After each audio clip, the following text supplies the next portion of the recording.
c'est quoi la relation, tout simplement? La relation, c'est ce qui nous relie les uns aux autres. Donc, vous savez que dans la communication, il y a ce qu'on se dit, mais il y a aussi tout ce qui nous relie les uns aux autres et dont on n'a pas forcément conscience. Et pourquoi on tenait à vous parler de la relation familiale ce soir? Pourquoi on a choisi ce thème avec l'équipe? C'est que la relation familiale, elle est un peu... Oh, Anne, coucou de Belgique. La relation familiale, elle est un peu malmenée en ce moment, depuis quelque temps déjà. Ouais, Delphine. Alors Delphine, pour toi, voilà, c'est le lien qui unit une famille, oui, dans le cadre de la relation familiale. Voilà, c'est ce qui nous relie les uns aux autres. Alors, attends, comment je fais? Voilà. Et voilà. Donc, la relation, c'est quelque chose qui nous réunit les uns aux autres et on ne fait pas forcément attention. Je ne sais pas si ça vous arrive des fois de vous énerver, alors que ce soit à la maison ou au travail. Et là, on est dans le cadre de la relation familiale, donc à la maison. Des fois, vous vous énervez, vous ne savez pas pourquoi. Et après, vous le regrettez. Parce que quelque part, vous vous êtes emporté. Nous sommes emportés, puisque ça m'arrive aussi quelquefois. Et du coup, quand on est emporté comme ça dans ces sentiments, dans ces émotions, des fois, on met du négatif dans la relation sans s'en rendre compte. Et puis après, on s'en veut. Enfin, en tous les cas, on s'en rend compte qu'on est en train de mettre du négatif, mais on ne sait pas trop comment faire autrement. Puis après, on s'en veut, puis après, ça recommence et tout. Donc, en fait, la relation, c'est ce qui nous réunit les uns aux autres. Et c'est ce qui permet aussi de prendre conscience que quand il y a quelque chose qui m'énerve chez quelqu'un, par exemple chez un de mes enfants, ou chez mon conjoint ou ma conjointe, c'est super important de prendre conscience qu'il y a la relation entre nous, parce que sinon on va stigmatiser l'autre, on va en vouloir à l'autre de nous énerver, de faire toujours les mêmes erreurs, blablabla. Et en fait, le fait de prendre conscience que non, c'est pas la personne qui m'énerve ou qui m'atteint, c'est en fait ce qui se passe à ce moment-là dans la relation qui m'atteint et qui m'énerve. Et du coup, le fait que ça passe au niveau de la relation et de prendre conscience que c'est pas l'autre et que, en parallèle, je suis responsable en partie de la relation, puisque dans la relation, on est chacun responsable de son bout à soi. Si je prends ma responsabilité dans ce qui m'arrive, dans ce que je ressens, je vais pouvoir avancer. Parce que tant que je considère que c'est de la faute de l'autre, je vais pas pouvoir avancer. Donc, conscientiser la relation, conscientiser ce qu'il y a entre nous. Alors, des fois, je prends un foulard, mais là, je l'ai pas pris, mon foulard. C'est ce qui va me permettre de prendre conscience que, ok, il y a quelque chose qui va pas dans la relation. C'est pas l'autre qui va pas. C'est pas l'autre qui est pas sympa, c'est pas l'autre. C'est que juste ce qu'il est en train de faire, ça vient toucher quelque chose chez moi qui va m'énerver. Ok? Donc, ceci étant dit, qu'est-ce qu'on en fait? Alors, pour démarrer, je voudrais juste vous poser la question sur une échelle de 1 à 10. À quel chiffre vous sentez que vous êtes dans votre relation aujourd'hui, là, au moment où on se parle, et on verra à la fin comment vous vous sentez dans votre relation, puisque dans ce live, je vais vous donner 2 petites clés qui vont vous permettre d'améliorer la relation. Sur une échelle de 1 à 10, Delphine, Magali, vous êtes satisfaite à combien de votre relation familiale actuelle? Juste un chiffre qui vous vient. Sur une échelle de 1 à 10, 1 étant ça va pas du tout, et 10, waouh, ça va super, la relation familiale est exceptionnelle en ce moment, et tout, et tout. Donc, allez-y, mettez un petit chiffre dans le post, et puis on va avancer avec ce que vous amenez. Alors, j'ai l'impression qu'il y a un décalage, parce que c'est comme si les posts n'arrivaient pas.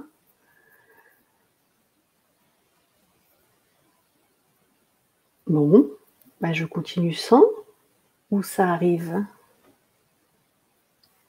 6, Magali. Ok, Magali, 6 sur 10, ok. Et toi, Delphine? 7, super. Donc voilà, donc déjà ce petit outil de savoir où j'en suis de ma relation, cette petite échelle de valeur qui n'appartient qu'à vous, ça permet de voir que c'est pas si pire en fait, parce que quand il y a quelque chose qui va pas, je vais avoir tendance, comme tous les humains, à grossir ce qui va pas, à agrandir ce qui va pas, à accorder de l'importance à ce qui va pas, et je vais minimiser ce qui va, d'accord? Donc, le fait de savoir que je me sens maintenant, à la minute où je parle, à 6 sur 10 ou à 7 sur 10, ça veut dire qu'il y a 6 ou 7 de positif derrière et que, ok, pour améliorer, qu'est-ce que je peux faire comme petit pas? D'accord? Donc, c'est ça qui est super important. Et pourquoi on vous parle de ça ce soir? C'est parce que tant que j'ai pas pris conscience que bah, ok, il y a des choses qui vont pas, mais il y a aussi des choses qui vont. Ça va être difficile d'envoyer du positif dans le système, ça va être difficile de relativiser, ça va être difficile de prendre du recul, tout simplement. Donc, c'est super important, là, ce petit outil-là que je viens de vous donner, c'est une échelle, ok, bah, il y a des choses qui vont, il y a des choses qui vont pas, mais c'est pas si pire, comme on dit au Canada. Et donc, je salue les collègues du Québec, là, s'ils nous entendent. Et, ah oui, c'est Magali qui me dit oui, effectivement, c'est un peu long. Oui, effectivement, le temps que vous écriviez, en fait, il se passe quelques secondes, quelques minutes qui fait que, bon, c'est pas grave, je continue, je reprends mon fil. Donc, en fait, ce qui se passe, c'est que quand dans la relation, ça va pas, imaginez, c'est comme si on mettait du négatif dans la relation. Donc, du coup, ben, quand il y a, par exemple, s'il y a un de mes enfants qui arrive stressé du collège, hein, un exemple au hasard, et que moi-même, je suis dans le négatif parce que au boulot, ça a mal été, ben, négatif plus négatif, on va avoir tendance à monter en négatif avec notre ado, enfin avec mon ado en l'occurrence, alors que si j'ai les bons outils, je vais pouvoir relativiser, prendre du recul, prendre conscience que ben j'ai pas envie d'envoyer du négatif à ma fille qui rentre du collège, hein, et donc du coup, ben, si j'ai pas envie d'envoyer du négatif sans m'en rendre compte, qu'est-ce que je peux faire pour envoyer du positif, d'accord? Parce que la relation, si vous ne la nourrissez pas au quotidien, eh ben, c'est pas évident en cas de problème, parce que si vous voulez, imaginez la relation, c'est un peu comme un jardin que vous allez arroser, que vous allez fertiliser, que vous allez calculer le soleil avant de planter vos graines. Enfin, vous voyez, c'est vraiment cette image de jardin. Et donc, si vous ne la nourrissez pas au quotidien, si vous en prenez pas soin au quotidien, eh ben, quand le jardin est envahi de mauvaises herbes, de choses que vous n'avez pas envie de laisser pousser, de choses vraiment négatives, avec des ronces et tout, bah, vous n'avez pas envie d'y aller dans le jardin. Et donc, c'est dommage. Parce que si vous aviez appris à l'entretenir, si vous aviez appris à nourrir la relation, si vous aviez appris tout simplement à comment nourrir la relation, bah, si vous ne l'avez pas appris, vous ne pouvez pas deviner. Et c'est ce que je dis souvent en formation, il n'y a pas d'école de parents, il n'y a pas d'école de couple, il n'y a pas d'école de management de l'humain, et donc on fait tous un peu comme on peut. Et malheureusement, au niveau de l'humain, de la relation humaine, on est tous un peu démunis. D'accord? Donc c'est pour ça qu'on a créé tous ces parcours, c'est justement pour apprendre à nourrir la relation. Parce que quand vous nourrissez la relation, vous mettez du positif dans le système qui fait que ça va mieux, qui fait que vous êtes capable d'apporter votre soutien sans forcément l'expliquer. Vous êtes capable de transmettre la confiance sans forcément dire mais j'ai confiance en toi, ma chérie. Vous comprenez ce que je suis en train de dire? Il y a des choses qui passent au-delà des mots. Et ça, si on n'apprend pas et qu'on est sous stress, qu'on est en négatif, on va pas savoir le faire. D'accord? Donc ce soir, ce que je voulais, c'était vous. Alors je suis désolée, on a débordé. Bon, c'est pas grave, hein, c'est la première fois. Je vais quand même vous donner 2 petites clés parce que c'est super important pour moi et pour nous, parce que ces clés ont changé quelque part ma façon de voir et donc ma vie, ma façon de voir la vie. Ces 2 petites clés, c'est tout simplement l'état d'esprit. C'est-à-dire que quand je suis dans un état d'esprit négatif, je vais avoir tendance à voir les choses négativement. D'accord? Alors que si je vois les choses en positif, si je prends du recul, bah, ça va être plus facile de voir le positif des situations et de voir les solutions.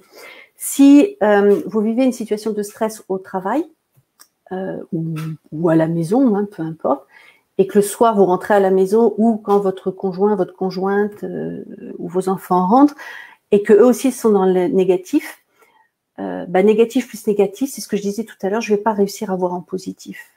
Alors que si je décide de voir le positif, de valoriser ce qui va, sur la journée, en fait, il y a des choses qui se sont bien passées. Si je dis à mon cerveau, montre-moi le chose positif et le négatif, diminue-le, il va le faire. Donc ça, c'est des choses qu'on peut apprendre à faire. Donc ça, je vous encourage vraiment à apprendre. Et donc l'outil tout simple, c'est ce que je transmets souvent en formation, c'est la position plage. Donc là, on va pouvoir le faire maintenant.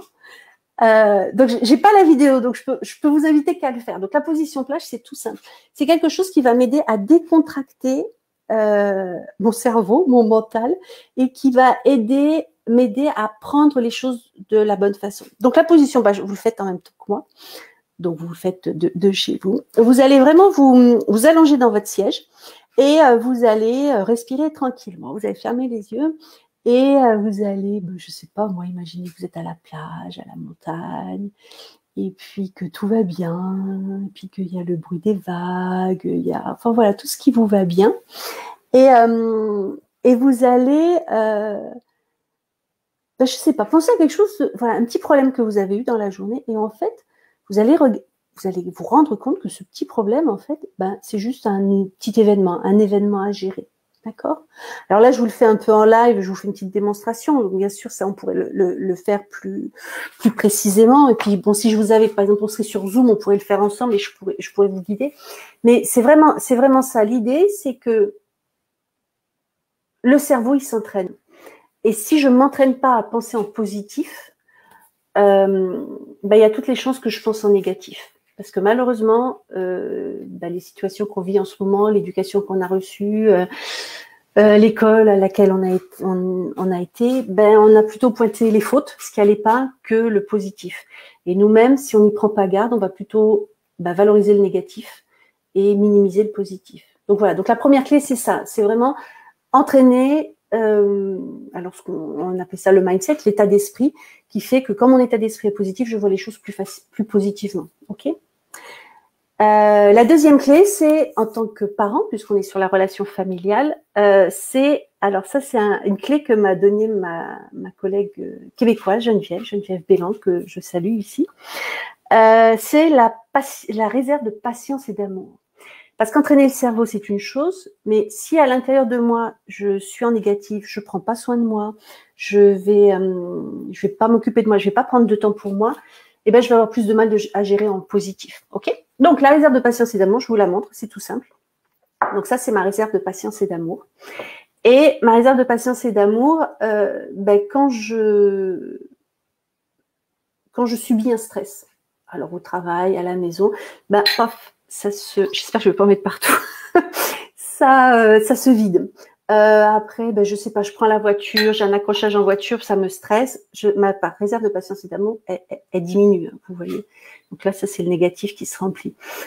Si par exemple, je sais pas, je suis invitée à une soirée, j'ai pas envie d'y aller, j'ai plutôt envie de rester tranquille, cocooning à la maison, je m'oblige à y aller, paf, ma réserve de patience et d'amour, elle en prend un coup. Et puis, bah, il y a les engueulades au travail, il y a mon chéri qui a oublié mon anniversaire. Je donne des exemples, c'est pas du vécu, hein, c'est juste des exemples. Mon chéri, voilà. Et donc, du coup, ma réserve de patience et d'amour, elle est à vide, d'accord? Vous voyez? Et quand c'est vide, et je ne peux que gérer en négatif. Pourquoi? Parce que j'ai pas de positif à l'intérieur de moi. Alors bien sûr, vous n'avez pas une réserve de patience et d'amour, vous n'avez pas un verre que vous remplissez ou vous videz à volonté, mais c'est symbolique. Ben voilà, ma réserve de patience et d'amour, quand elle est à sec, et ben le soir, quand je rentre du boulot pour faire les devoirs pour aider mes enfants à faire les devoirs, et ben j'ai plus de positif, j'ai plus de négatif. Et là, je vais partir en stress.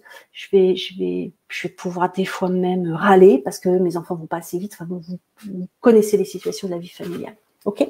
Donc ça, cette réserve de patience et d'amour, elle est de votre responsabilité. C'est-à-dire que il y a que vous qui pouvez la remplir. Ça, c'est super important. Il y a que vous qui pouvez la remplir. Ok? Donc, je rappelle, vous êtes responsable.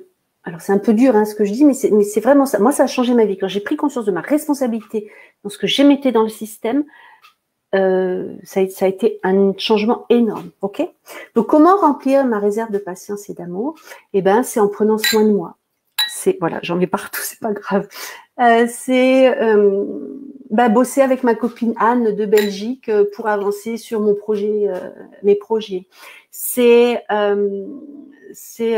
voir que Delphine est là ce soir, alors qu'avec Delphine, on est en train de faire un superbe parcours de coach qui est génial. Et voilà, c'est voir ça. C'est dormir. Faire une grasse matinée le dimanche matin. C'est plein de choses. Et ça, il n'y a que vous qui pouvez le faire, ok? C'est peut-être m'offrir des fleurs plutôt que de râler que mon mari m'en offre jamais ou ma copine m'en offre jamais. Et pourquoi pas me faire un cadeau, ok? C'est prendre soin de moi, ok? Donc ça, c'est votre réserve de patience et d'amour. J'en mets partout, c'est pas grave. Donc ce que je voudrais vous proposer ce soir, c'est ok. S'il y avait un premier pas que vous pouviez faire ce soir, en vue d'améliorer vos relations familiales, votre relation familiale, c'est qu'est-ce que vous pourriez... Voilà, c'est quoi la plus petite chose que vous pourriez faire pour vous faire du bien? pour nourrir votre réserve de patience et d'amour. Donc là, prenez le temps d'écrire parce que du coup, ça peut donner des idées à d'autres. Hein. Voilà. Pourquoi c'est super important. Pendant que vous écrivez, je réexplique pourquoi. Enfin, je réexplique, pardon, je donne d'autres informations. C'est que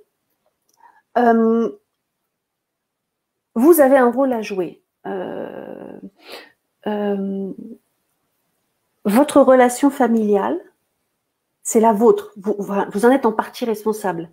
Et de toutes les façons, à un moment, il faut arrêter d'en vouloir toujours à l'autre. C'est de la faute de l'autre. Tant que je suis dans, c'est la faute de l'autre, j'y arrive pas. Que ce soit au boulot, à la maison, avec les collègues, avec les voisins, avec tant que je suis le gouvernement. Enfin bon, vous savez, tant que je suis dans la plainte et que je suis dans, c'est la faute de l'autre, je peux rien faire. Donc quelque part, je suis démunie, je suis victime de ce qui se passe. Tant que je suis dans cette posture de victime, je peux pas avancer. Ok? Donc à partir du moment où je prends ma responsabilité, je peux changer les choses. Ben déjà, tiens, ce soir, on a vu que on pouvait agir sur notre état d'esprit. La position plage, vous pouvez la faire tous les jours, 10 fois par jour, ça ne peut faire que du bien. Après, prendre soin de vous et remplir votre réserve de patience et d'amour. Ça, c'est la deuxième clé qu'on a vue ce soir. Il y en a qui vont faire de la méditation. Il y en a qui vont, je sais pas moi, appeler un ami. Il y en a qui vont lire un livre, prendre le temps de lire un livre. Ça, c'est incroyable. Il y en a qui vont juste aller faire une petite balade. Vous voyez, c'est qu'est-ce qui vous fait du bien à vous. Et ça, il n'y a que vous qui pouvez le faire. Qui pouvez savoir ce qui vous fait du bien à vous. Parce que si par exemple, la méditation, j'entends parler beaucoup de méditation en ce moment, ça fait du bien à quelqu'un. Ben oui, mais moi, suivant mon expérience, je vais pas vivre la même façon. Je vais pas vivre... par exemple, ma copine Anne a un super programme sur comment méditer aujourd'hui, comment prendre soin de soi, surtout avec tout le boulot et le stress au boulot. Ben oui, mais son expérience à elle, c'est pas la mienne. Donc, si je fais exactement ce qu'elle fait pour elle, ben c'est pas sûr que ça marche pour moi. Et du coup, je vais dire, bah non, ça sert à rien la méditation. Vous comprenez ce que je veux dire? Donc, c'est comment je vais m'inspirer des autres pour prendre soin de moi, ok? Alors, par exemple, Magali, elle, c'est danser.